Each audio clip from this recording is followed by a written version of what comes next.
Hello everyone and welcome back to MMA Lad. In today's news, UFC updates and fights announced. The UFC just announced two massive title fights for UFC 316. Merab Dvalishvili will defend his bantamweight championship in a rematch against Sean O'Malley. However, fans are not happy with this one. Many believe O'Malley doesn't deserve an immediate rematch after only defending the belt once before losing it. Juliana Pena will put her bantamweight title on the line against Kayla Harrison. Pena is looking to prove she's the best in the division, while Harrison wants to show that she can dominate inside the octagon just like she did in judo and the PFL. Mark your calendars, UFC 316 is going to be a wild one. Live from the Prudential Center in New Jersey. Tickets on sale April 18th on Ticketmaster. I will see you there. Jamal Hill versus KHALIL ROUNTREE was supposed to be the main event of UFC Kansas City, but Jamal Hill is injured, so the fight was postponed until further notice. So, I just got off the phone with the UFC, and it appears that Jamal Hill is injured. It looks like I'm out of a fight, and it's going to be postponed. I don't know when. To cover up, we shall have Ian Gary versus Carlos Prates as the new main event. Right, it's official. You've got a new main event, Kansas City, Missouri, me versus Carlos Prates, April 26th. I'm excited. Why? The UFC go, we need someone. Who do we need? Who do we call? You call me. Why? Because I'm a real fighter who wants to fight the best in the world. I'm going to show everybody how good I am. Carlos Prates is awesome, but this is my world. I love to fight. There's nothing more I love in this world than fighting. Missouri, Kansas City, let's go. Ireland, get your tickets, get your flights. Brazil, get your tickets, get your flights. And Brazil, desculpa, vocês têm dois brasileiros nessa luta. Vamos lá. Prates, vi você abriu 26. This means Ian Gary will have his second consecutive short notice fight. How do you see this fight playing out for him? UFC partners with Meta for a new fighter ranking system. Dana White just dropped a major bombshell. UFC and Meta just signed a massive long-term partnership. Meta will now become the UFC's first ever official fan technology partner. This means that Meta will use its platforms like Instagram, Facebook, Threads, WhatsApp, and Meta AI to create new experiences for UFC fans. And the biggest part of this deal is the brand new fighter ranking system.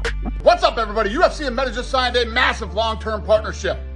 Meta will now become UFC's first ever official fan technology partner. This is great news for UFC fans. Why? Because this means that Meta will use all of their apps and technology like Instagram, Facebook, Threads, WhatsApp, and Meta AI to create amazing content and experiences for UFC fans. We've already started to work with Meta to create a new fighter ranking system that will debut later this year, thank God. We'll also be using Meta's AI-powered glasses to capture UFC content, and we're going to do things with Meta that will blow UFC fans away. The next few years will be an absolute game changer for fans of this sport. Stay tuned, everybody. Dana is clearly excited, but we will have to wait and see how this new system actually works. And before we continue, make sure to leave a like and subscribe to support the channel. Joe Pyfer sparks outrage with insulting comments on Mexico. UFC middleweight Joe Pyfer is catching heat after a video he posted on Instagram went viral. In the clip, Pyfer expressed his frustration after being forced to withdraw from his scheduled fight against Kelvin Gastelum at UFC Mexico due to illness. But instead of just talking about his bad luck, he went on a full-blown rant, calling Mexico a hole and vowing never to return. To make things even worse, he ended his rant in the most aggressive way possible. And if you guys are one of those people out there spreading negativity like this hasn't been my whole life or everything that I've worked for, you can blow me. I don't give a about your opinions. And yeah, we march on. So after they called my fight, I hopped on a flight. I'm back home. There's no way. Look, I believe I'm going to absolutely destroy Kelvin when I get the opportunity again. If he accepts and we can run it back. I feel bad for Kelvin as well, I didn't give that man a chance to make his money. I don't know if they'll take care of him or not, but, it's never my intention to leave somebody high and dry. We deserve to fight. It's an entertaining fight. It's a good matchup. And, he bangs, I bang, and, hopefully in the future we can run it back. But, sorry to my true fans that were excited to watch me fight. I was in the best shape of my life, and I couldn't wait to fight too. Yeah, man, thanks for all the love that I've gotten. I oftentimes focus on the negative, but I've gotten a lot of positive and a lot of love, and I appreciate you guys. I will be back as soon as I can kick this fever and cold or whatever the I have, I'll be back to training. But for now, you know, it still stings that I didn't get to fight. But the last thing I will address is, I don't care if it's offensive to you. I will never go back to that country. I did everything right. I slept in a tent. I did all this work to still get sick. Some people are saying it wasn't the food, saying I got altitude sickness. I'm not a geographic, elevation scientist, but I was told as long as I acclimated, which I did for 2 months, slept in a tent and on the floor, I did everything that I could to prepare. And if that's what altitude and elevation is, that country, I will never fight there again. Whole, not going back. Don't care if that's offensive to you. You're not the one fighting. Suck my balls. This has understandably outraged fans and fighters alike. Many are calling it disrespectful and completely unnecessary. Former UFC fighter Paul Felder was not happy when he saw Pyfer's statement. Now Felder, who has trained with Pyfer, understands the frustration of missing a fight, but he made it very clear that this was not the right way to express it. Listen, I was not happy when I saw this, and I'll talk to Joe when I see him in the gym.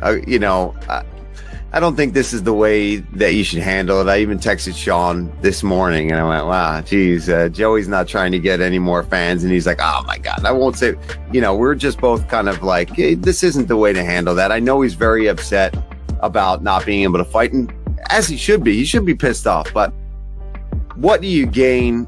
It doesn't change the outcome. It doesn't bring anything back.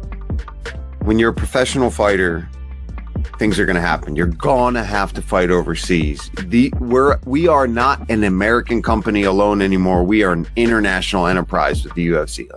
We are going everywhere and anywhere where it is possible. You know that. And sometimes you get sick and sometimes it sucks. But that could happen in Vegas, Michael. Do you know what I mean? Like, that could happen anywhere that you're going to go out and you eat. It just sucks that you just happen to be the guy that got sick. And I feel for him, but saying suck my balls and all that kind of stuff. Henry Cejudo on Dustin Poirier's retirement. I can see Ilia Topuria versus Dustin Poirier. Yeah, that was one I've thought about as well. I mean, Dustin, I guess, wants the biggest fight. That's probably the biggest one for him for his retirement. And for Ilia, if he can win that, I mean, there's no one bigger to, I guess, take the star power away from than Dustin Poirier in the lightweight division right now. Well, of course, and then think about it. Dustin Poirier did say he's only fighting legends for his retirement fight. And Ilia Topuria just changed his name to Legend. Could you imagine if that's one of the main reasons why he did it? And we're probably onto something, Mike. We might be. Who would you like Poirier to fight as he retires? Drop the name down in the comments section. Robert Whittaker thinks Kamaru Usman is in a tough position. Former middleweight champ Robert Whittaker recently gave his thoughts on Kamaru Usman's situation, and let's just say, it's not looking great for the former welterweight king. Usman, once seen as one of the greatest welterweights ever, has now lost 3 in a row. He lost the belt to Leon Edwards in brutal fashion, then lost the rematch, and most recently he stepped up on short notice to fight Khamzat Chimaev at middleweight, where he lost again. In a recent interview, Whittaker weighed in saying, that's crazy. I just feel like he's just, the clock's ticking, man. It's ticking. I don't think he can sit out there. And there was rumors of injury all the way back, when he was a champion, when he lost the title, when he tried to get the title back with Leon.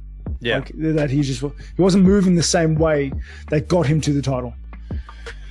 There's been a lot of talk about his knees and everything. I don't know whether that's just rumors and gossip that he has to were you the one that said podcasts ago that he has to walk downstairs backwards? I heard that. Rumors are bullshit though, right?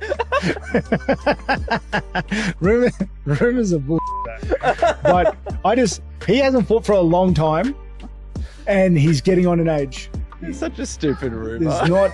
There's not, and the guys that he's potentially going to fight are young, hungry dogs. Like Sean Brady's hungrier than ever now. Yeah, man. It's. I wouldn't want to be the person. What about Sean Buckley? Brady Buckley fight. Young. Good point. Yes. Young and hungry, dude. Yeah. Machado Gary, man. what do you think? Should Usman drop back down, stay at 185, or is it time to hang them up? Whittaker also had nothing but praises for Dustin Poirier. I think the lightweight division is the most exciting division right now. Sure. I don't disagree, man. I think it's wicked. It is just death row. You know what I was looking at just before this episode was Dustin Poirier's fight record. It is wild. It's so good, man. It's wild, man. So good to see. Like, yeah, it's just death row in the lightweight division at the moment. Like the top 5, dude. That guard up there right now, it's just killers, man. Rampage Jackson meets his diehard fan. Well, let's just say Jackson represented John Jones for a moment. Who is this? Who is that? What's my name? You look like John Jones. Yeah. Are you serious? Show me, Google John Jones.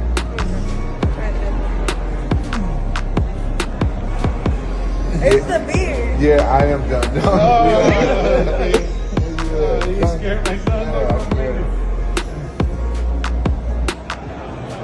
Thank you, Bob. I never lost a fight before in my life, baby. They're going in. They're in. Thank you. When's your next fight?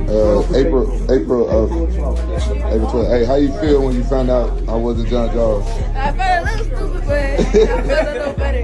Darren fires back at Mike Perry. This beef just keeps getting interesting and more heated up. Mike Perry recently took some shots at Darren, saying, I still can't believe that we didn't get the Till fight. And I thought you were going to say Till because he was supposed to be on that card that fell through and he's had his boxing match. How do we go through life with this fight not happening? It's like, it's right there. You're both out. You know, it makes me crazy that Till said no to $2 million in bare knuckle, and then he fights Anthony Taylor in boxing for like, what do you get for that? Like $300K? Yeah, somewhere around there. Darren wasn't having it. He clapped back on Twitter in a classic Till fashion. I never said no, my friend. I said let's do one boxing fight and let's do one bare knuckle fight. You and your manager never came back to me and my management, so it's on you. If you want to fight, I am here. You are more interested in being a promoter right now, whereas I am training every day, no distractions and struggling to get opponents. SI doesn't answer. Tommy Fury doesn't answer the phone. Jake Paul, same thing. So if you really want the fight that is destined to happen, get your manager to contact Misfits and we can make this happen as a co-promotion. Sound fair? At Platinum Perry, big dummy. Mike Perry responded saying, let's make it this time.